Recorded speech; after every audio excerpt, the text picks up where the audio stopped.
Hi, everybody. It's meteorologist Joe Cioffi on this Sunday as we get this storm underway. We're going to do it Brady Bunch style this morning with most of the activity going on as we speak. Everything seems to be playing according to plan. So I'm going to start off. We're going to bring up the U.S. satellite view here, and we also still have Tropical Storm Philippe into the picture, by the way, which as soon as I get this, bring it up to the top here.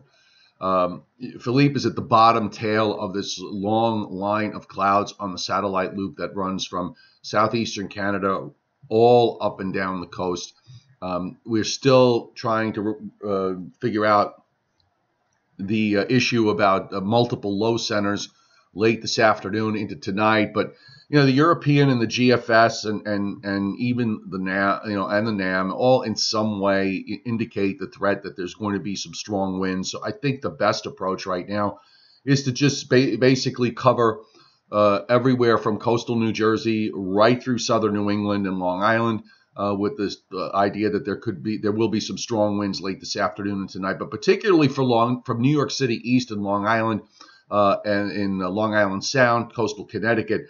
I think there certainly could be some gusts in excess of 50 or 60 knots, maybe even some hurricane force gusts would not be out of the question. We've got the high wind warnings up now for all of Long Island and for coastal Connecticut, even into parts of eastern areas of the Hudson Valley going north.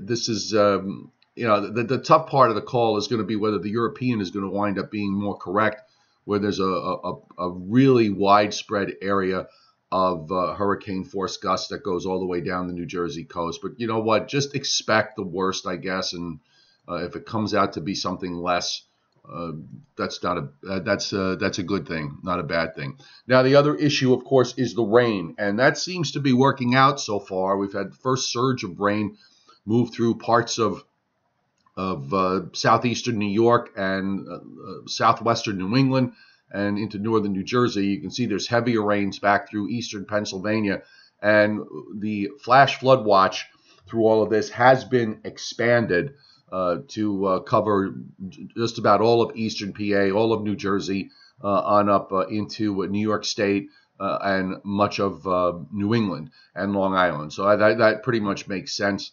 It's been raining here. We've even had some lightning and thunder. You notice there's some gaps here and there, but then there's another band of heavy rain advancing northward from the northern mid-Atlantic states, and that's going to get in here in short order. So, I think the rain part of this equation is going to work out fairly well. Everybody should wind up with at least 2 inches, I think. At least that's the hope. Here's a look from the local radar, by the way, just to give you a local radar view here, and this is the what we call the Philadelphia radar. It's actually, the radar itself is in Fort Dix, New Jersey, but you can see it's pretty loaded. This is as of 10 a.m. So just if you watch this a little bit later, you just understand that this is a bit dated at that point. Now let me just jump to the European model here, courtesy of weather.us. By the way, we introduced these last night, and we're very grateful to weather.us for allowing us to use them, not only on my website, meteorologistjoecioffi.com, and on nycweathernow.com, but also on my videos. Thank you. So take a look. It's great. We'll be able to see some of the in between runs of the European. Now, this is the rainfall forecast from the European model through Monday morning, and it's pretty substantial. The scale on the bottom, the orange colors, and as they go darker, 2 inches or more. The reds, you're talking 3-4 inches.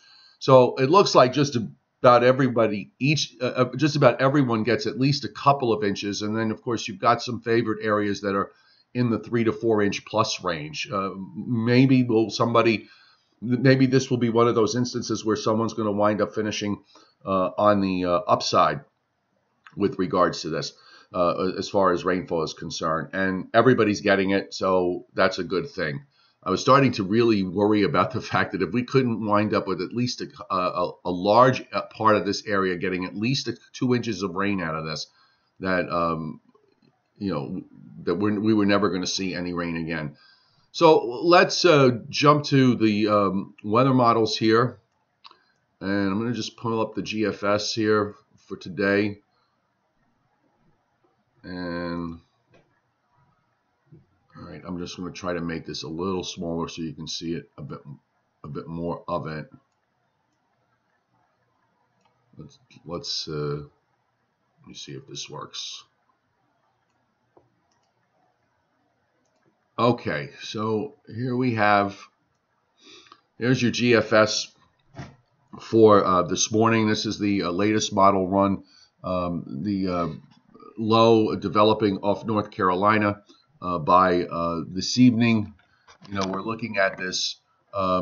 There's a one low, it pretty much has one low center. There's still some identifiable feature that is from Tropical Storm Philippe.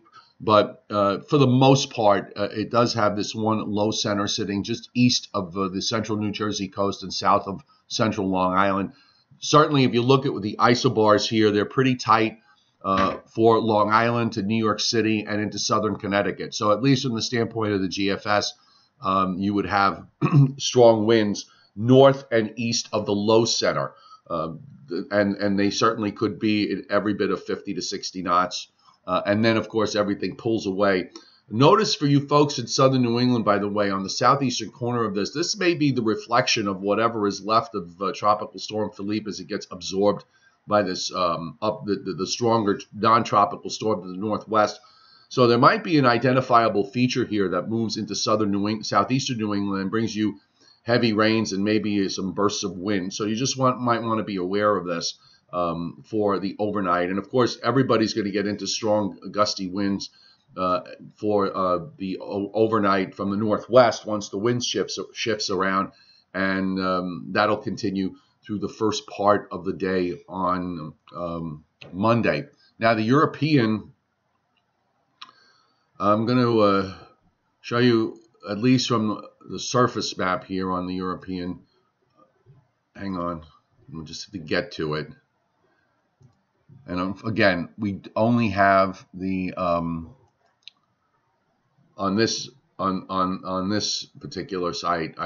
We just got it in 24-hour increments. But as soon as I can figure out an easy way to maneuver the other site, we can get more maps up here to show you. But this is actually for the European. There's two things about last night's run that caught my eye. One was the fact that it does have the one main low center. It's a little bit further to the south. It's just maybe a shade slower than prior runs, but every bit as deep. And you can see how tight the gradient is from southern New Jersey all the way northward into southern New England by this evening. You can also see the reflection of what is Tropical Storm Philippe in the southeast corner of this. So it probably lifts that up, that identifiable feature up towards southeastern New England during the overnight Sunday night. So again, you folks might want to be aware of that. Meanwhile, this is the reason why the European has a much more impressive area of strong winds for this evening and tonight, still indicating that there will be hurricane force gusts from all of coastal New Jersey into southern New England. I'm not going to discount it at this point. Again, as I said at the beginning, it might be best for you folks that are in coastal New Jersey to anticipate the possibility that there will be some strong winds, and just kind of hope that you wind up finishing on the low end. I can't, I kind of want to respect the European model to some degree. I usually do. It would seem to me that its view is probably the one that makes the most sense. But sometimes you can get weird things to happen, and the European model is a model and it's not infallible. So but we are going to respect that. Once again, also to reinforce the idea with regards to the tides, there are no there will not be any big tidal issues, I think, for the high tides today, being that everything is happening so quickly. And we are in a low tide cycle with respect to the moon phase. We're in the first quarter, so that should at least mitigate any tidal concerns. And also the fact, as I said, it's one high tide cycle that we're really dealing with. Had we had onshore winds for days and the water piling onto the coast, it might be a different story. But I'm not really thinking that this is going to be a big tidal flooding issue. And by the way, technically, this is not a nor'easter. This is more of a sou'easter or southeaster. A nor'easter you would have are usually characterized by being slow-moving storms off the mid-Atlantic coast with a prolonged period of northeast winds. This is not the case here. This is a major storm, certainly, and a gale center. But technically, it's not a nor'easter. Some people get hung up on these sorts of things. I try to get the terminology correct, but sometimes things slip. But just so those of you might be hearing that it's a nor'easter, and technically it's not. All right. Okay. So let's chat a little bit here. Saying a big collective hello to everybody. Appreciate you being here on a Sunday morning. My coffee I'm on my third cup. And still hasn't kicked in. Sometimes Sundays are tough. The cat, Leon, I think he's sleeping, and thankfully so. I had to move up. I had to rearrange everything in the cabinets yesterday because he was pulling stuff up from shelves left and right. If the strongest winds are going to be later this afternoon through the first part of tonight. Awesome gamer. So this morning it's mostly rain. I've actually had some lightning and thunder out my way in central Long Island, and also have had some wind gusts from the south, but nothing crazy. That's not going to happen until later today. And yeah, if we wind up getting gusts of 50 to 60 miles an hour in some places, you are probably going to see some power outages. And I think there's a Jet game today, and they're going to be playing in the rain. So, and I believe the Giants have a bye week, which for all purposes is really a victory considering the season that they have. No, Scott Olson, I'm not thinking beach erosion is going to be a huge deal. It's one high tide cycle, and that's it, one and done. So I'm thinking that part of the equation should be okay.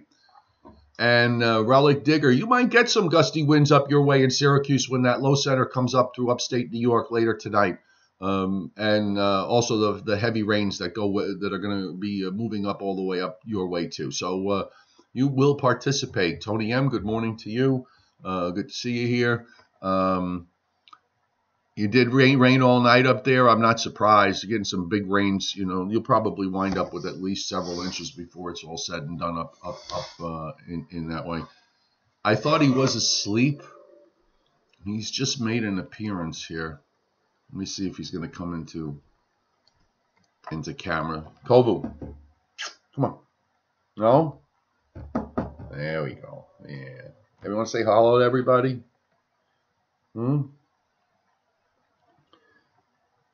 You are one crazy cat, you know that? You're just a little boy.